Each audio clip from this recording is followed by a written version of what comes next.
Olá, meus amigos, olá, minhas amigas, olá, concurseiros, tudo bem? Sejam todos muito bem-vindos ao nosso encontro, no qual nós trataremos do tema Direitos Humanos, uma verdadeira introdução ao tema, porque nós vamos tratar aqui do conceito de direitos humanos, da terminologia, né? Qual a diferença entre direitos humanos e direitos fundamentais, a diferença entre direitos e garantias.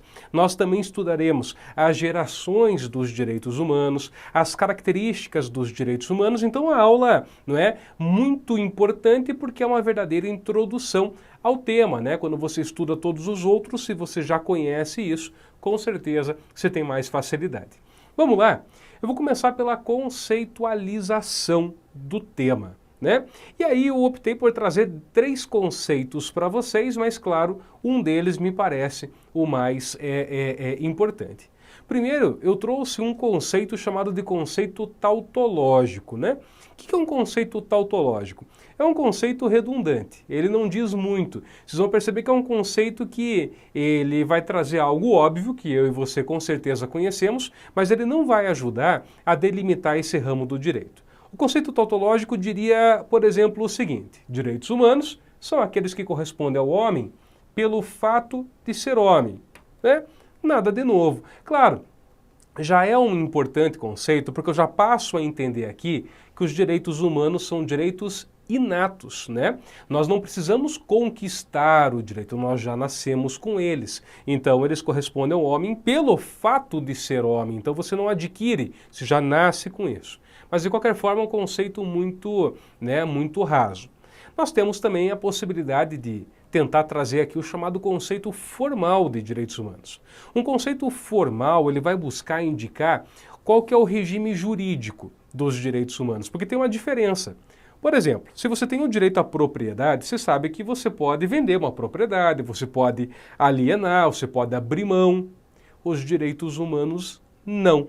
Então, esse conceito formal vai tentar pegar essa diferença justamente do regime jurídico em relação aos direitos. Olha só, diria o seguinte: direitos humanos são aqueles que pertencem ou devem pertencer a todos os homens e que não podem ser deles privados em virtude do seu regime indisponível e sui generis. Só os direitos humanos são assim. Então percebam que aqui, justamente, eu já caminho um pouco, porque eu já passo a poder talvez diferenciar direitos humanos de outros. Mas aí chegamos, enfim, ao conceito que eu indico, que a gente começa aí, né, o nosso caminhar da matéria de direitos humanos por ele. Inclusive um conceito de Pérez Nuño, que é um dos melhores autores, enfim, uma das referências da área, e ele vai trazer então uma conceitualização teleológica, ou seja, finalística. Para que serve realmente isso? E ele diz: é um conjunto de faculdades e instituições que em cada momento histórico, tá, concretizam as exigências de dignidade, liberdade e igualdade humanas, as quais devem ser reconhecidas positivamente pelos ordenamentos jurídicos em nível nacional e internacional. Então, olha só, quando o Pérez Nuño ele vai trazer esse conceito, ele vai dizer o seguinte: primeiro, ele diz lá que são um conjunto de faculdades e instituições que em cada momento histórico, e aí você vai pegar uma característica dos direitos humanos, a chamada historicidade. Realmente os direitos humanos eles vão sendo reconhecidos com o passar do tempo, não é? Nós, né, começamos então uma longa batalha pelo reconhecimento dos direitos humanos e a partir do momento que historicamente algumas conquistas realmente vão acontecendo, aí nós passamos a positivar. Olha a segunda parte do conceito dele aqui, ó. Elas são positivadas nos ordenamentos jurídicos, então começam a ser previstos expressamente. Se começa a trazer, por exemplo, numa Constituição, o direito à vida, o direito à igualdade, o direito à liberdade, mas o primeiro passo foi ter que conquistar esse direito historicamente. Aí você vai dizer: professor, mas isso não é um contrassenso com o que a gente falou antes, que a pessoa ela tem esses direitos pelo simples fato de nascer humana? Não, tá? Porque a partir do momento, aí sim, né, que nós temos o reconhecimento, é que nós não podemos mais diferenciar. Então, hoje eu poderia dizer sim, que qualquer pessoa nasceu, evidentemente, os direitos da pessoa humana já são a ela inerentes. Só que até que a gente conseguisse chegar nesse momento histórico, houve muita luta, né? Se a gente for pensar aqui, os direitos humanos são uma conquista relativamente nova na história e, em especial, passaram a ter uma consolidação maior somente com o encerramento da Segunda Guerra Mundial em 1945. Então, por conta disso que se fala, que se demorou para que os estados realmente eles reconhecessem. As pessoas sempre tiveram esses direitos, faltava realmente o Estado ele reconhecer. De qualquer forma, vamos lá. Isso é só uma conceituação, né, para que a gente comece a trabalhar com a ideia. Mas com relação à terminologia também eu trouxe aqui, né, como vocês podem encontrar. Porque a gente fala em direitos humanos e realmente é uma matéria que tem uma amplitude do tamanho do mundo, né? Então, quando eu falo em direitos humanos, eu poderia falar também em direitos fundamentais, só que daí eu vou separar. Hoje, em concurso público, você já tem que trazer uma diferença entre direitos humanos e direitos fundamentais. Enfim, liberdades públicas, direitos da pessoa humana, mesma coisa, direitos do homem, né? Professor, por que direitos do homem? Nem homem enquanto gênero? Não, homem enquanto espécie, né? E aí até as declarações, muitas delas vinham dessa maneira, claro, né? Era a maneira de se pensar na época, mas leia-se ser humano. Direitos da pessoa, direitos individuais, direitos fundamentais da pessoa humana, direitos públicos subjetivos, enfim, são várias as possibilidades que se pode encontrar em prova. O que eu quero que se grave é que o eixo axiológico é comum, é a dignidade da pessoa humana. Quando eu falo em eixo axiológico é o seguinte, o sentido de todos esses conceitos é sempre o mesmo, a dignidade das pessoas, ponto. Tá? Se você chegar nesse sentido, qualquer termo que você utilize, pode ter certeza, de certa forma, ele vai estar sempre certo. Mas agora, vamos para uma parte que nos interessa. A gente estava numa parte bastante conceitual, correto? Mas nós queremos saber exatamente, se cair numa prova, como é que eu faço para diferenciar direitos humanos dos direitos fundamentais? E explico. Se abre a Constituição Federal. Se vai lá no artigo 5º, dos direitos e garantias fundamentais. Calma lá. Direitos e garantias fundamentais nós temos no artigo 5º. Mas lá no parágrafo 3º está escrito direitos humanos. Então, o legislador ou o constituinte trabalhou de certa forma, né, com uma diferença entre os termos. Qual seria ela? Aqui eu trago para vocês. Olha só, hein? Direitos humanos, repito, artigo 5º, parágrafo 3º está lá mencionado. Direitos fundamentais, o próprio artigo 5º caput. Então, direitos fundamentais são direitos do homem que são positivados nas constituições dos estados, ou seja, no âmbito interno. Então, quando você pega a nossa Constituição, não está lá no artigo 5º direito à vida, igualdade, direito à privacidade, direito a patrimônio, direito, enfim, a inviolabilidade das correspondências. Nós não temos uma série de direitos e eles não estão previstos expressamente na Constituição, significa que eles foram positivados no âmbito interno do Brasil. A nossa legislação, a brasileira, trouxe essa previsão de forma expressa. Então, por isso que eu posso chamar isso de direitos fundamentais. Agora, os direitos humanos são um pouco mais amplos. Por quê? Porque o fundamento deles agora não é a Constituição dos Estados, não é no âmbito interno, é no âmbito internacional. Eu vou procurar em tratados e convenções internacionais. Tanto faz se são de direito internacional público quanto de direito internacional privado. Tá? A ideia é que agora eu busco então em tratados, em documentos internacionais. Assemelham-se por serem direitos que visam a proteção da dignidade da pessoa humana. Isso nunca vai mudar.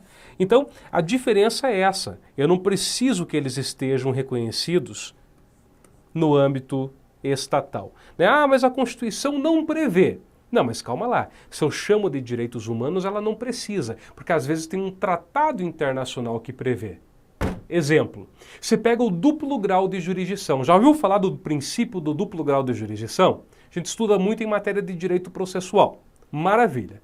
O princípio do duplo grau de jurisdição não está previsto na Constituição Federal. Ela não trouxe essa previsão.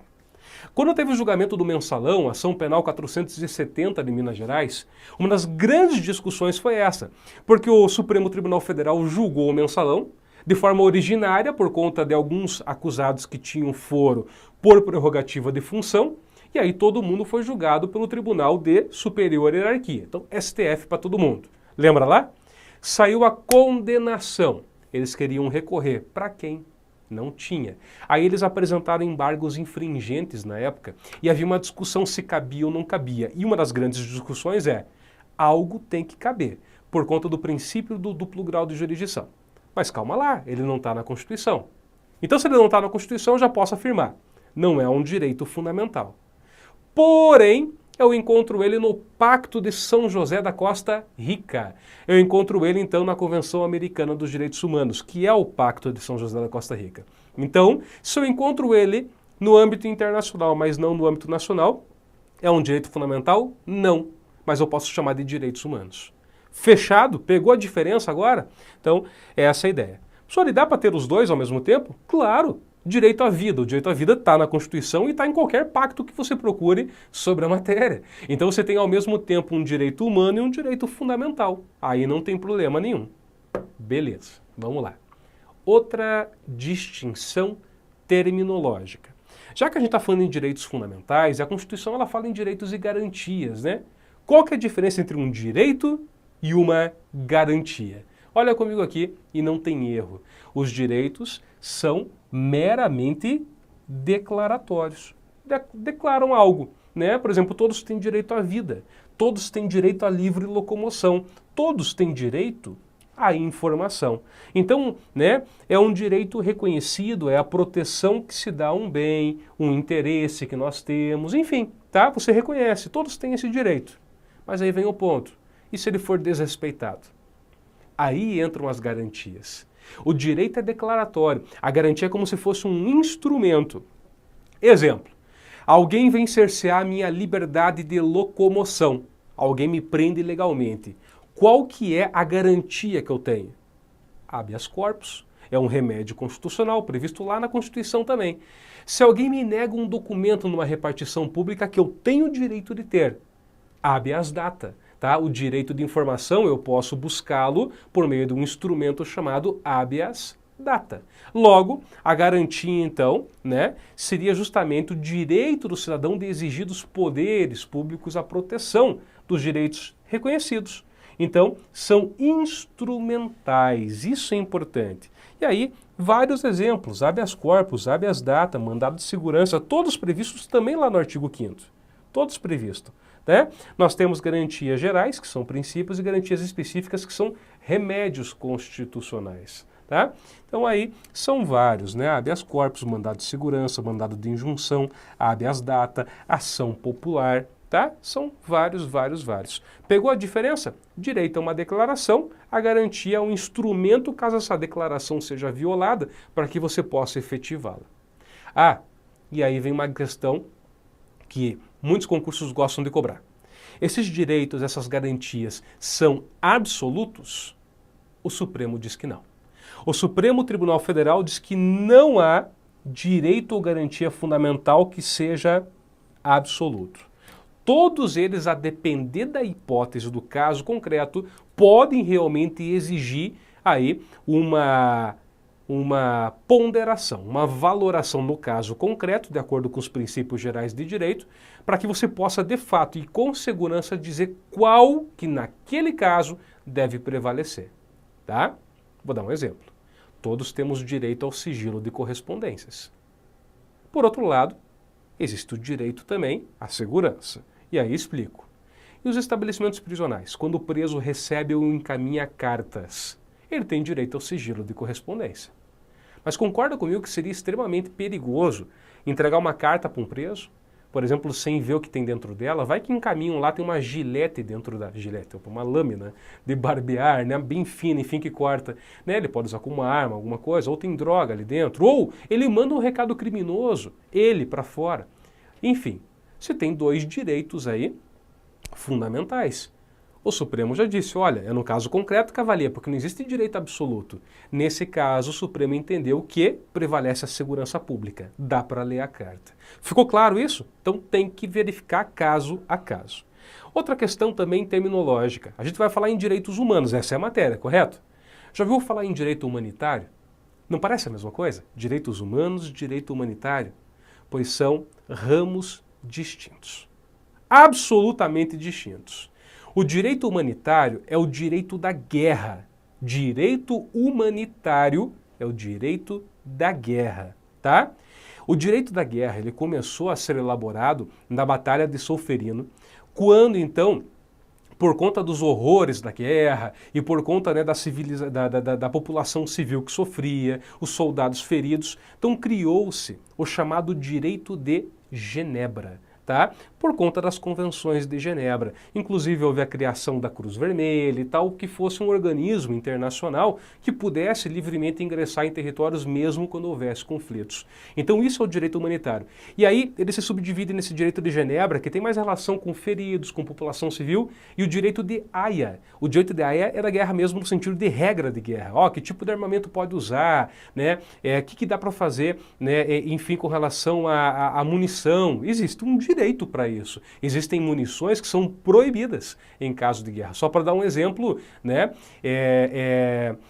Armas, projéteis que tenham poder de estilhaçar, não podem ser de plástico. Porque senão, digamos, uma granada fragmentária de plástico, os fragmentos entram na pessoa e ninguém consegue localizar para atirar, então causa um sofrimento desnecessário. Enfim, só estou dando um exemplo, tá? Existem N outros, existe todo um ramo do direito para isso. Então você sabe que não se confunde, né, o direito humanitário com direitos humanos. Esse é o direito da guerra, repito, subdivide-se em direito de Genebra e direito de Haia. Continuando, tem também o direito dos refugiados, que é a proteção do refugiado desde a saída do seu local de residência, concessão de refúgio e eventual término. Mas esse é mais tranquilo. O que me preocupava realmente era justamente direitos humanos e direito humanitário, que alguém pudesse confundir. Não você, correto? Vamos lá. Outro tópico importante quando se inicia um estudo acerca de direitos humanos é compreender as gerações, as dimensões dos direitos, né? Vai depender do autor e vai depender do concurso, como é que eles vão chamar. Mas a gente foi tendo justamente uma evolução histórica, né? Os direitos não foram todos reconhecidos, olha, né, no mesmo tempo, todos têm esses direitos. Não. Com o passar do tempo, nós fomos, então, elaborando essa questão. E olha só, dentre as gerações, então, a primeira geração que nós tivemos é a geração dos chamados direitos civis e políticos. Essa é a primeira geração, direitos civis e políticos. Isso ocorre em especial no Estado liberal lá no século XVIII, onde, se o Estado é liberal, eu não queria a intervenção do Estado. A ideia era, Estado, não venha querer intervir na minha liberdade. Eu quero ter liberdade, eu quero poder negociar, eu quero poder exercer a profissão que eu bem entender, sem que você, Estado, fique interferindo. Então, justamente os direitos de primeira geração são chamados de direitos negativos, né? Visam uma abstenção por parte do Estado. Então nós temos aqui o direito à liberdade, direito à vida, o direito a livremente participar do processo democrático, de ser eleito e de eleger. Então veja, são direitos que basta o Estado não fazer nada. O direito de não ser torturado, direitos civis e políticos. Fechado? Bom, nós estamos então no âmbito da liberdade. Lembra do lema da Revolução Francesa? Liberdade, igualdade e fraternidade. O primeiro que se buscou foi a liberdade. O Estado, de fato, antes da Revolução, né, ele intervinha bastante na liberdade do indivíduo. Então, a primeira questão era essa. A segunda geração, por outro lado, ela já se forma em especial no Estado social no início do século XX. Agora é o contrário. Agora eu busco uma intervenção do Estado porque eu viso direitos econômicos, sociais e culturais. Pense bem, eu quero liberdade do Estado, mas eu quero sim que o Estado ele me dê segurança, que ele me dê educação, que ele me dê saúde. Então calma lá. Se eu quero um Estado que de certa forma vai ser intervencionista, então eu tenho todo um outro foco, porque antes eu só queria que o Estado ele não, né, interferisse na minha liberdade. Veja, portanto, eu quero um Estado que venha a agir. Esses são direitos positivos, portanto. Eu quero um agir do Estado. E aí eu chego na segunda geração que tenta então buscar agora a chamada igualdade. De nada adianta se só dar liberdade, porque muitas vezes ela só vai servir para manter as estruturas. E as estruturas a gente sabe que elas são naturalmente desiguais. Então exige-se, em algum momento, que o Estado também ele participe disso. Por exemplo, dando educação para quem não tem condições, tá? Dando educação. Eu não abandono a ideia de liberdade. Não abandono. Eu posso conjugar as duas, como é o que acontece hoje, né?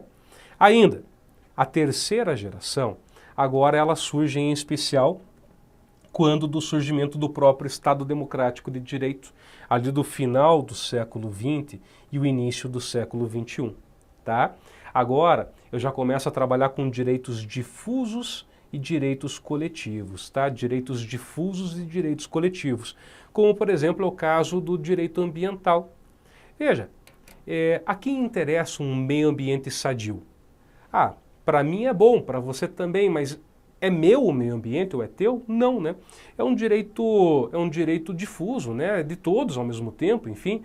Ao mesmo tempo é das próximas gerações, percebe? Então, agora entra um novo momento, em que eu não discuto mais se o Estado vai intervir ou não vai intervir, eu quero os dois, né? De depender da necessidade.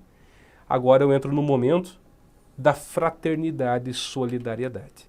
Veja, talvez um meio ambiente sadio para a nossa geração não seja tão importante. Talvez a água não venha acabar na nossa geração. Mas calma lá, eu tenho que ser solidário com as futuras gerações, porque eles sim poderão sofrer com as condutas de hoje. Talvez daqui a 2, 3 gerações eles sintam os efeitos. Então percebam que isso ultrapassa, não é, o nosso próprio mundo, convívio nesse sentido, e nós devemos respeitar em favor de futuras gerações, de terceiros e assim por diante. Temos aqui a terceira geração. Muitos autores terminam aqui e muitos concursos também terminam aqui. Mas para aqueles que cobram além, aí depende do autor, tá? Mas tem autores que trabalham com a chamada quarta geração, que seria a geração da pós-modernidade, da globalização. E aqui teríamos então o biodireito, o comércio eletrônico, o direito da informação com a internet e tal. Então nós teríamos aqui direitos de quarta geração. E por fim, há sim quem defenda direitos de quinta geração, como em última análise, sendo a paz mundial, o direito supremo, né? Então, aquele que todos deveríamos buscar, todas as nações, independente do que, não é, se pensa a respeito, né, de como deve se proceder. Fechado? Então gravem essa tabelinha, garanto para vocês bem cobrada aí em concurso público. Outro tema também muito cobrado, quando se fala de direitos humanos, diz respeito às características dos direitos humanos. E aqui nós vamos estudar, então, quais são elas. A primeira característica dos direitos humanos que você tem que saber é a universalidade. Ou seja, eles pertencem a todos os seres humanos, são universais, se aplicam a todas as sociedades, enfim. Então, veja, eu não posso... Sabe aquela história de direitos humanos para humanos direitos? Isso quebraria com a primeira característica. Porque aí, então, eu começo a definir quem eu considero humano direito e quem eu não considero humano direito. Bom, muita gente vai pensar e deve estar pensando no criminoso, né, no bandido. Pois é, mas tentaram fazer isso na Segunda Guerra Mundial também, né? Lá eles tinham um conceito deles, deturpado, evidentemente, mas eles tinham. Esse é o problema de você permitir separar seres humanos, porque é alguém que vai separar, alguém que está no poder que vai fazer essa distinção. E a partir desse momento, qualquer um pode ser visto como alguém que não tenha determinado direito, né? Pensem que, talvez, na visão de estados, né, desenvolvidos, nós brasileiros não pudéssemos ter tantos direitos assim. Será que o Trump, se pudesse, ele consideraria nós com exatamente os mesmos direitos com o americano? Eu falo porque é fácil a gente se colocar no patamar de superioridade e falar que os outros, né, isso daí, né, não é humano direito, vamos detonar ele. Mas talvez um dia, né, que isso nunca aconteça, alguém faça o mesmo conosco. E é evidentemente para isso que foi criada essa matéria, para se evitar diferenciações entre seres humanos. Todos temos os direitos e ponto. Ok? Vamos lá, continuando. Só um detalhe, tá? Há sim crítica. Tem autores que defendem o chamado multiculturalismo, mas daí é uma crítica no seguinte sentido. Tá, eu, por exemplo, entendo que um direito universal é o direito à vida. Mas e nos países que existe pena de morte? Ou a igualdade entre homens e mulheres, né? É um ideal que, em especial, os países ocidentais eles buscam. Mas em países, enfim, em que não há igualdade entre homem e mulher, até por questões religiosas, posso impor uma visão para eles? Há quem entenda que há necessidade de se ponderar as culturas, e aí entra o multiculturalismo. Eles criticam um pouco essa versão universal. Mas se cair na prova, hoje, como está estruturada a matéria, direitos humanos são universais. Outra característica, então, a historicidade. Os direitos humanos são direitos históricos. Por quê? Porque eles não surgiram todos de uma vez. Eles surgiram em períodos históricos diferentes, fruto de processos históricos, sociais e políticos que propiciam o seu surgimento e reconhecimento. Viram que a gente falou em gerações dos direitos? Viram que nós tivemos uma no Estado liberal, outra no Estado social, outra quando surge o Estado democrático de direito? Pois bem, então vejam que com o tempo esses direitos vão sendo conquistados. Outra característica importante, a inalienabilidade. Esses direitos não podem ser vendidos. Eles não podem ser objeto de negócio jurídico, não tem caráter patrimonial. A pessoa não pode querer vender um direito dela. Eu vou vender aqui o meu direito à vida. Não, não tem como, tá? Não é objeto de negócio, não dá para colocar num contrato falando que você pega o direito de outro. A mesma coisa em relação à prescrição, esses direitos não são atingidos, pela prescrição. Portanto, uma das características é a imprescritibilidade. Você não vai perder o teu direito à vida, o teu direito à dignidade por conta do tempo. Você vai mantê-lo até o momento da sua morte, assim como eu, assim como qualquer outra pessoa. Continuando, outra característica, e essa é uma das mais interessantes, irrenunciabilidade ou indisponibilidade. Ou seja, eles não são disponíveis, não se admite renúncia à titularidade. Então, ok, eu não quero fazer nenhum negócio com ninguém, não quero vender, mas eu quero abrir mão do meu direito. Posso? Não. Você não abre mão. Você não abre mão dele. Ok, professor, alguém vai lá e se mata, ele não abriu mão à vida, Bom, ele mesmo retirou a vida, mas abrir mão e falar assim, qualquer um pode matar porque eu estou renunciando ao meu direito à vida. Isso não tem como, isso não tem como. E aí dentro dessa discussão, um dos exemplos clássicos que os autores mencionam é o seguinte, um exemplo que parece brincadeira, mas foi real. Foi o caso do arremesso de anões que ocorreu na Alemanha. Para quem viu aquele filme O Lobo de Wall Street vai lembrar de uma cena parecida, mas esse caso ocorreu na Alemanha de verdade. Havia um bar no qual a atração era pegar anões e jogá-los, enfim, arremessá-los o mais distante possível. Claro, provavelmente um local cheio de colchões, colchonetes e tal. Quem arremessasse o mais longe ganhava a premiação. Os anões eram contratados do bar. Bom, o Ministério Público na Alemanha, ele soube da prática e ingressou com uma ação para ter a proibição disso. E aí, a surpresa. Os próprios anões falaram, não, a gente quer. A gente ganha muito mais dinheiro fazendo isso do que sendo garçom. A gente tem um acréscimo, então nós queremos continuar com a prática. Bem, esse caso chegou à Suprema Corte Alemã. E o que ela decidiu? Direitos humanos são indisponíveis, irrenunciáveis. Veja, ali é claro que se arremessavam os anões, mas havia ali um preconceito no ato, Havia ali uma questão de humilhação. Por isso, não importa. Ainda que eles quisessem abrir mão daquele direito, não dava. A dignidade ninguém pode abrir mão dela. Talvez eles aceitassem porque justamente não conseguiam um emprego melhor. Então o caminho era conceder um emprego melhor, um salário melhor, mas não permitir isso. Enfim, eu quero dizer que houve um caso concreto e os concursos gostam de cobrá-lo. No Brasil, nós quase chegamos nisso. Eu lembro que uma vez o Ministério Público ingressou com uma ação por conta daquele... Lembra da dupla ET e Rodolfo? O ET, já falecido, eu me recordo que o Ministério Público quis discutir a forma como ele era apresentado no programa. Eu sei que muitos de vocês em casa podem estar pensando, professor, mas para discutir é fácil, mas ninguém vai lá e dá emprego. A questão não é essa. A questão é, ele era mostrado no programa como se fosse realmente um ser ali diferente, Legal, se o programa quer dar emprego, que dê, isso é maravilhoso. Mas que não fique utilizando da figura do sujeito como se ele fosse um monstro, tirando sarro dele o momento todo. Então que faça ele ter uma apresentação normal, enfim, algo natural. Então a discussão não é essa, se deveria ter emprego ou não, que bom que tinha. A questão é a forma como mostravam ele. Mas enfim, isso são só algumas discussões que a gente passa aqui. Concordando ou não, você tem que usar isso no teu concurso. Ainda, letra F, relatividade ou limitabilidade. A ideia é o seguinte, os direitos não são absolutos, eles podem ser limitados quando há conflito com outro direito fundamental. E aí eu já dei o exemplo para vocês, né? Pensa no caso lá que eu falei da inviolabilidade da correspondência e a segurança pública no caso dos presos. Então veja, eles não são absolutos, são relativos. Ainda, indivisibilidade, aqui pelo fato de que não há hierarquia entre eles, tá? Ah, mas um é mais importante do que o outro. Não. É como se todos estivessem no mesmo patamar de igualdade. Temos, quase terminando aqui as características, a complementariedade ou interdependência, e isso é muito bacana, eu peço que vocês deem um destaque especial para essa característica, pela qual os direitos fundamentais não são analisados sob o prisma isolado. Por quê? Porque existe uma complementariedade entre eles se reforçam, tá? E aí eu dou um exemplo. Veja, de que adianta eu falar que todos são iguais perante a lei, se, por exemplo, metade da população não tem condições de ter estudo e aí o Estado não provê isso e elas não têm estudo?